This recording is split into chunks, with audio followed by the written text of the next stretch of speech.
All right, welcome, Josh. This is going to be the first episode of a podcast. We're going to talk about game design and learning in games specifically.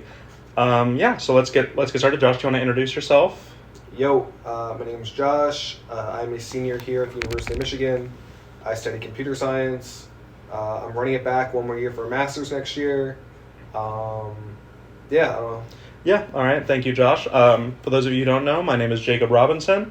I'm a computer science major at the University of Michigan as well, and today we're going to be talking about the value of choice in both game design and in learning, and how that kind of plays into how games can be integrated in schools and how they shouldn't be integrated. But before we get started, let's set some ground rules because Josh and I have had a similar conversations before, so we should talk about what a game is exactly. So, for clarification, Josh, feel free to interject if you have any questions, but a game, for our purposes today in this conversation, is just a set of rules and goals that you're trying to achieve, normally for the purposes of having fun or learning something.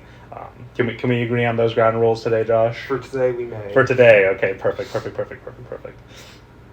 Okay, so I guess I want to start, Josh, by asking you: Have you experienced in just playing normal games? Do you play a lot of games, Josh? I used to more when I was younger. I don't really play as many now. Just 'cause I don't really have a lot of free time. Younger.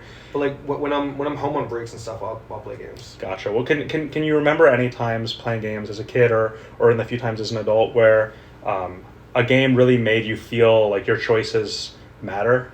And do you think you can identify why that is? I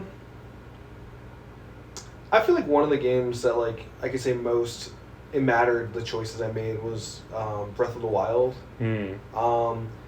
Like looking back, I felt like the quest system like it laid out for me was very like rigid of like, oh, I need to go here and I need to go there. And I feel like it kind of like dictated how I played the game. But like I watched other playthroughs after the fact and realized that's not really the case. Like I was having guidance, but I didn't need to do exactly the stuff. Kind of like this structured play. Yeah. Like they give you a set of rules within the sandbox, but you can do whatever you want, but you're never overwhelmed by choice. Yeah, I like the fact that they gave us at least a little structure in Breath of the Wild. I felt like that, at least initially, when I was first starting off the game, helped. Like I'm typically not a huge open world fan for games just because I feel like there's too many options. Like I've played Skyrim, I've played some other games. I forget what it's called. The Witcher 3. The Witcher 3. I've played them both. I kind of got kind of get analysis paralysis. Kind of overwhelmed with options. Yeah. Like I felt like I opened the game and I'm like, where do I go? What do I do? And I felt like Breath of the Wild handled it very well with like kind of saying like I don't remember the character's name, but meet the girl in that one village, and she's like the one who's gonna tell you everything. Gotcha. And I'm like, okay, I can find the village, and that's my quest. Pura, I think her name was. Sure. Yeah. Well, that's really interesting that you brought that up, completely unprompted, actually, because in my research on this topic, I found very similar findings to what you've just described. I think that choice in games is great, but when presented with too much of it. It can really overwhelm the player. According to an article that I found, it was When Choice Motivates and When It Does Not by Katz and Assor. Choice is really, it's motivating in games, and some things that really contribute to choices feeling meaningful and impactful and having a positive impact are that the person making the choices, especially in games and in learning, they need to feel like they have autonomy, which it sounds like you had. They need to feel competent and informed when they're making their choices, and they need to feel that these feed into each other, that they're all related. So autonomousness, competence, and readiness. And do you feel like all three of those criteria were met with Breath of the Wild? And do you think any of them were lacking in some of the other games that you mentioned? I think it definitely was structured to have those three things, especially with again. It's been a minute, but when I played, I remember being like that one like island thing in the starting position, and it was very much a tutorial of like I would go here, go there, do this. This is your new ability, and now here's the entire world, but also here's this one specific quest that can get you started. Like I thought that was really helpful. Of like again giving me the structure I needed, giving me at least an objective of like what I am aiming towards, like roughly how to Do you play think the that rules. those other games lacked that structure and that's why you couldn't really catch on, or is there something else related to that? I think the structure definitely, the lack of structure, let's say, kind of hurt. I just felt like I don't really know what I should be doing, and So you think that would fall under like it was missing the competence-ness, like you didn't feel competent to make those choices, like you didn't feel like the game had prepared you, like it just kind of threw you into the fire too soon? Yeah, I'd say that. Okay. I'd say that. That's interesting. I don't want to lead the witness or anything, but that certainly is in line with the findings that I have found.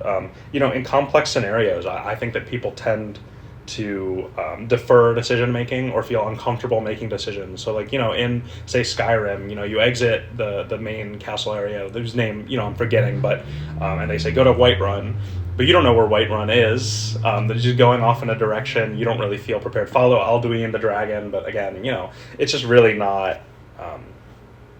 So would you? When it comes to learning, like using the games and game principles, game design principles in learning, do you think that in like a school setting, because to me, one of the reasons why you would teach using a video game is that choice, right? Like choice and interactivity is the backbone of games. It's an interactive medium, and to me, if a learning material, say math, doesn't really lend itself well to open-ended learning. It needs a very rigid structure. I think almost that people shouldn't even bother making a game to teach math, because if you cannot provide that level of choice and you try and halfway it, like they did with kind of some of the games that you mentioned, maybe from your perspective anyway, it can result in a negative experience that actually results in you being less motivated. Would you agree with that? Do you think like if choice cannot be presented in meaningful ways, that it just shouldn't be offered at all, and just a rigid learning structure is preferable, or do you still prefer that kind of halfway? I don't know if this is going to help or hurt your argument, but I would almost argue the opposite of that, specifically for learning. So I have two examples. So one, I feel like for educational games, when it's too rigid. Wait, I might be. I'm not sure if I'm agreeing with you or disagreeing with you. You don't have to agree with me. Regardless, this is my mentality on like educational games. Sure. When it's like too rigid and it's like either if there's only one set path of doing the game, I'm typically not a huge fan of it, especially for educational games. I feel like mentally, my brain just goes into brute force mode. It's kind of like a worksheet.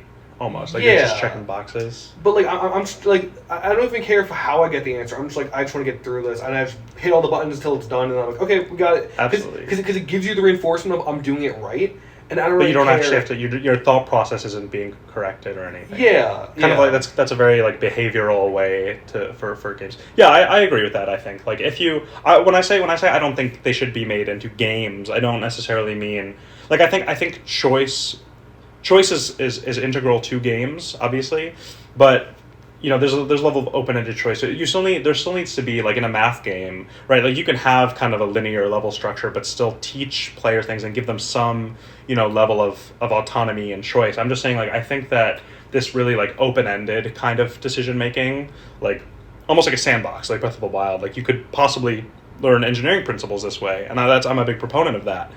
I think that other learning materials don't really lend themselves super well to that. I think like history as an example does. Again, I think engineering does, but I don't think math does. But I think educational games specifically, at least the ones that would interest me, either have to have a big element of creativity or logic involved with it. I feel like if it's lacking one of the two, and it's just like here's an exam, click the true or false buttons, I just don't really Well, do you think would the same apply? I'm gonna try and move on in a second, but this is an interesting topic, so let's think on it for one more second. Do you think the same applies to your school learning? Do you think that just applies to educational games, or does that apply to your education as a whole? I think because you're an engineer. Yeah, I picked a major where I feel like I have to think logically through problems. You have to have, obviously there are bounds to what I'm able to do with the tools I've learned, because I feel like, especially with computer science, right, you learn a lot of different tools that you could program with, and then you have to be creative to figure out how logically they all like fit together and are really constraining whatever problem you're trying to solve with these little tools and like bits and bobs together, versus like again, I'm not an art major, I'm not like a humanities major, but I feel like those are, at least in my head, a lot more open-ended and a lot less having that, at least an initial rigid constraint. Like in art, in my head, I'm thinking you could paint whatever you want. You can. Yeah. I feel like it's almost too open-ended. It's a little intimidating. Versus computer science, I feel like it's very like scoped, and I like that scope. Like there's a kind of rigidity to it. Like you cannot actually do anything. You're bound. You can do a lot, but you're still bound by the machine. Yeah. I think that's interesting. I think there is kind of a way to kind of differentiate. Like there's stuff that you do in school that you find interesting, and then there's stuff you do in your free time that you find interesting. And one of the articles that I read, what's it called? It was designing engaging games for education. A systematic literature review on game motivations and design principles, a bit of a mouthful, by Lane and Lindbergh. One of the things that they talk about is school fun versus fun, right? Because like you'll get an assignment in school and you'll be like, oh, this is interesting. Like earlier today I was doing a computer science project, and I was engaged. I was listening. I was thinking this is interesting, but it's not fun. It's school fun, right? It's like it's fun to learn and engage that center of my brain, but am I having fun? Because I think the level of engagement is different for both, right? If you're still more to say, I could wait. No, I have a thought. Do you have anything to add to that? Part of the reason I tend to agree with that is, at least for me, I really do enjoy like computer science and programming outside of school settings. Mm-hmm. I enjoy like again just making things with the tools I've learned in school. The reason I don't always necessarily enjoy the projects I code in school or make in school is not because I don't enjoy programming or I don't enjoy the concepts we're even learning through programming. It's the idea of a deadline, impending deadline, and the quality of my work substantially matters. I can't. Some projects, like some of the capstone projects here, are really cool because you can iterate on the project. You can show it to the professor. Substantial autonomy and space to breathe and learn within the bounds of the project. Yeah. One of my favorite classes I've taken here, it was my capstone last semester, where purely for the fact it was every week or every lecture we would read a research paper about the history of like large language models and how they worked. And it was a very open discussion in lecture, and then the project throughout the semester, which is kind of use these large language models, either use whatever techniques we learned in class historically, or just kind of figure out an application for them. And it was just, again, talk to the professor who was super open to the discussion, and it was just kind of communicating with them. And he didn't necessarily believe that grades should be a reflection, like Grades should not be a reflection of like your work. Let me rephrase what I said. Not necessarily a reflection, but he didn't believe that grades should be why you're motivated to work. I would absolutely agree with that mindset. I think like, especially when you're learning games through school, or when you're learning, through games or in school, or in our instance, a lot of projects, which can be modeled similar-ish to games, except. We had this conversation before. I don't know if I'd call them that because their ramifications bleed out into the real world significantly, but that is a debatable topic. I think that a lot of like educational games or educational projects, when you're doing school fun, like we mentioned earlier, can kind of feel like, to quote the article I was talking about, they can kind of feel like chocolate-covered broccoli. Where it's like, well, here's this thing that I don't really like. I actually personally like broccoli. Wait, but time out, unrelated. This feels like when I was in the dining hall and they had fried cauliflower. Anyway, continue. I like fried cauliflower. I don't like cauliflower. I love cauliflower. Wow, really? Unrelated. Well, let's get back on topic, but that's crazy. I love cauliflower. But yeah, so it kind of feels like chocolate covered broccoli, in your instance, fried cauliflower, where it's just like, it's something you don't like thinly covered up and something you do. And I think that as, I'm not an educator, but if I were, and, speaking to a community of educators, what I'd want is we don't want chocolate-covered broccoli. We don't want fried cauliflower, right? We want fried potato or just chocolate. We don't want, and so there should be, I would, when you're talking about school fun versus fun, kind of getting back to that a little bit, I think that school fun isn't enough, personally, and you feel free to disagree. I think that when it comes to school, for learning, I think that chocolate covered broccoli is kind of the worst of both worlds. You're not really getting anything like substantially healthy, and you're not really getting something that's delicious.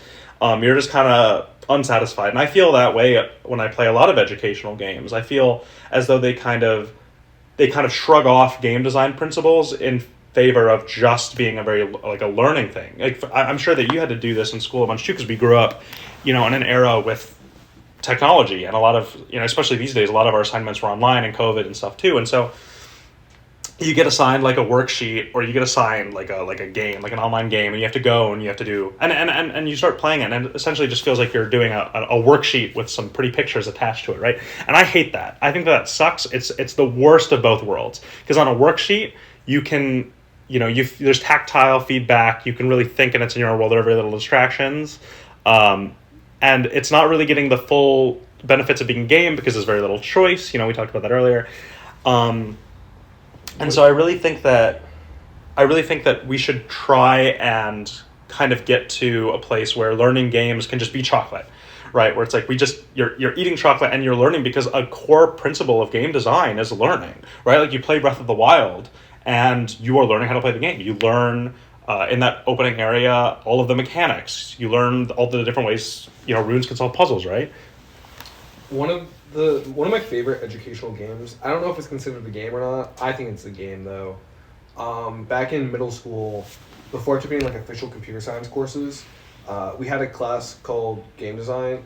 I think it was like it was either game design or making games, something like that. In high school? In middle school. Oh wow! And it was just like learning how to do Scratch, the Scratch engine. Mm-hmm. And again, it was just even like the quote unquote worksheet type assignments.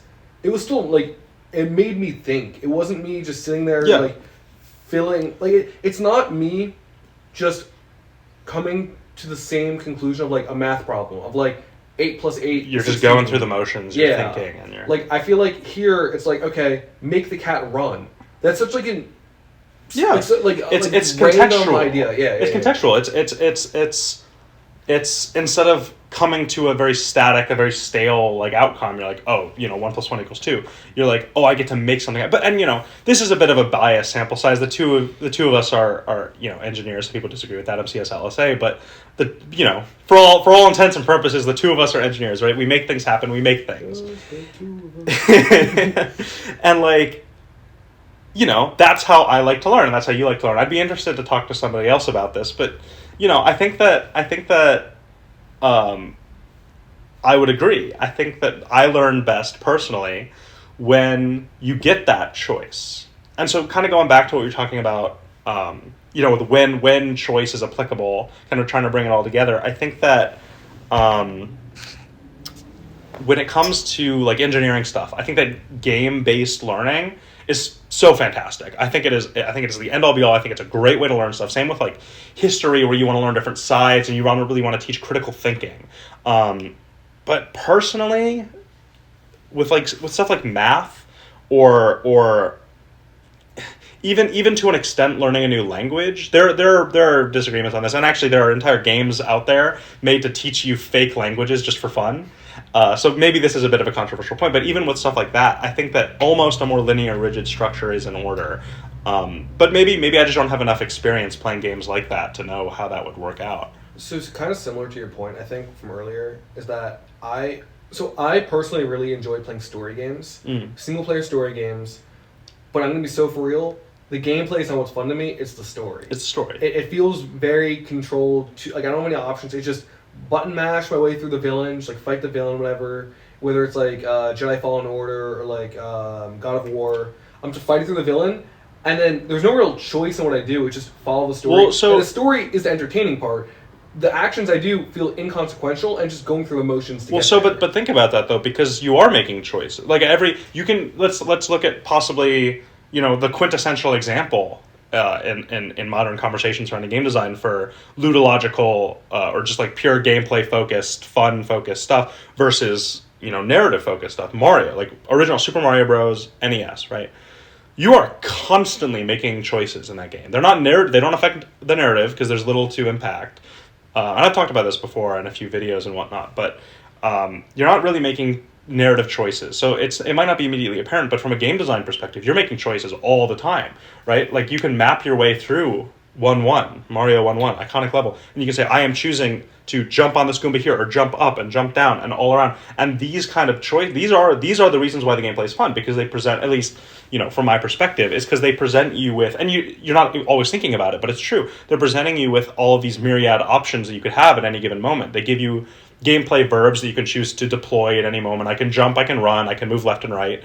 And that's what makes it satisfying and fun. And it's the same in Jedi Fallen Order, right? Like it's the same thing, just because your choices aren't impacting a narrative. And that's a very different conversation, right? Incredibly complex topic, the relationship between gameplay and narrative. Not entirely what we're talking about today, but that just those choices within gameplay really matter. And and when we're talking about like school games too, like these school games educational games are not going to have a complex narrative, right? Nor should they necessarily. Maybe for a historical game, yeah, but for like a scientific, physics based, like engineering based game, it's really about the choices in the moment to moment gameplay, right? I think we should have history students just play Assassin's Creed. Creed. I think that's how they should learn. Yeah.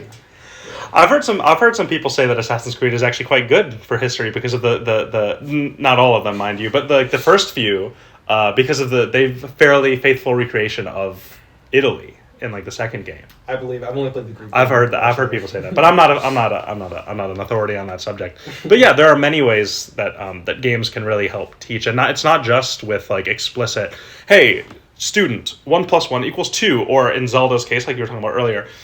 They do this sometimes, but it's not so much, hey, Link, use the paraglider to glide down there and then go up the mountain and blah, blah, blah, blah, blah. Like, there are NPCs that kind of push you subtly in that direction. And maybe, the paraglider thing is a bad example because they actually do tell you to do that. But, it's very, hey, Link, there's some bad stuff going on in this area. And then you, as the player, make the autonomous decision, hey, I gotta check it out. You feel sufficiently prepared because of the robust tutorials, and you feel responsible for all of the actions that take place on your way over there, and this is why I think games like that have such strong staying power. And it's also why, mildly off topic, I think that open world games are oversaturated, because there are a lot of people out there making games, Ubisoft, that don't quite understand, and EA to an extent too, although again I think their Jedi games are really good, that don't really understand why a game should be open world and when it should not be. And I think that that's a really good analog to when learning should be game based and when it shouldn't. Does that make sense? That does make sense, yeah. Do you have anything else to add? I mean, not really. I feel like the main other thing I would like to add is that, kind of to your point, I like it when games, again, have that like little tutorial in the beginning, explain like what to do, whether it's explicit or not, or like letting you figure out on your own. Little tutorial in that beginning, and then the sandbox approach after that. Like, I feel like that tutorial in the beginning for any game, whether it's educational or not. Kind of the narrow start, and then you widen out. Yeah. Yeah, that's a very classic game design technique as well. I'm thinking of, again, obviously Breath of the Wild, I mentioned earlier. The other one... The Witcher 3 also does that. I guess it didn't get far enough in that game. Regardless. The other one was there's some, like, planet simulator game that felt remotely educational. I don't know if you ever heard of that one. Kerbal Space Program? No, not that one. Basically, you like put planets and solar systems. You can like design them. And, like, oh no, I think I've seen what you're talking about, but I've never played it. It's some like planet sim. It looked pretty cool, but I think it's a tutorial in the beginning and just like do whatever you want after that. It seemed pretty cool. But yeah, all right. Well, thanks for coming on. I appreciate you lending your voice to this. All right, have a good day. Swag.